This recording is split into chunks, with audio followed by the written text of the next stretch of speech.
Alin Jose Pereira. അദ്ദേഹത്തെ അറിയാത്ത കേരളത്തിലെ മലയാളികൾ ചുരുക്കമായിരിക്കും. ആളിപ്പോൾ വലിയ സെലിബ്രിറ്റി ഒന്നുമല്ല ഞാൻ പറഞ്ഞു വരുന്നത്. പക്ഷെ കഴിഞ്ഞ ദിവസം ഒരു പരിപാടിക്ക് പോയപ്പോൾ ബൗൺസേഴ്സൊക്കെ കൂടെ പിടിച്ച് തള്ളുകയും ദേഹോദ്രവവും ചെയ്യുന്ന ഒരു വീഡിയോ ആണ് ഇപ്പോൾ വൈറലായിട്ട് പോയിക്കൊണ്ടിരിക്കുന്നത്. അപ്പോൾ ഗൈസ്, എനിക്ക് പറയാനുള്ളത്, നമ്മളെ ഒന്നും ദ്രോഹിക്കുന്നില്ലല്ലോ. ഒരു രൂപ പോലും നിങ്ങളുടെ ആരുടെയെങ്കിലും കയ്യിൽ നിന്ന് മേടിക്കുന്നുണ്ടോ? ഇല്ല. അയാൾക്ക് ഇഷ്ടമുള്ള പോലെ ഫണ്ണിയായിട്ട് ഓരോ വീഡിയോസൊക്കെ ചെയ്തിട്ട് ഇരിക്കണു. അതിന് കളിയാക്കാം, അതിനൊന്നും ഒരു കുഴപ്പമില്ല. പക്ഷെ ദേഹത്ത് തൊട്ടുള്ള ഒരു കളിയും വേണ്ട. ഇതെന്താ ചോദിക്കാനും പറയാനും ഒന്നും ആരുമില്ലേ ഇവിടെ? ചുമ്മാ അതെ ഒരാളെ പിടിച്ച് ഇങ്ങനെ തള്ളുകയും പിടിക്കുകയൊക്കെ ചെയ്യുന്നത്. വേറെ ആരെങ്കിലൊക്കെ ആണെങ്കിൽ ഇങ്ങനെ ചെയ്തിട്ട് നമ്മൾ നോക്കിക്കൊണ്ടിരിക്കുകയോ? ഇല്ല. അപ്പം ഇതിനെതിരെ ചോദിക്കണം.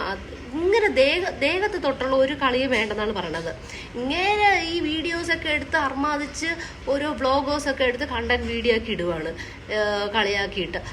ഇവരൊക്കെ തന്നെയാണ് പബ്ലിക്കായിട്ട് കളിയാക്കിയിട്ട് റൂമിൽ പോരുന്ന അയാളുടെ വീഡിയോ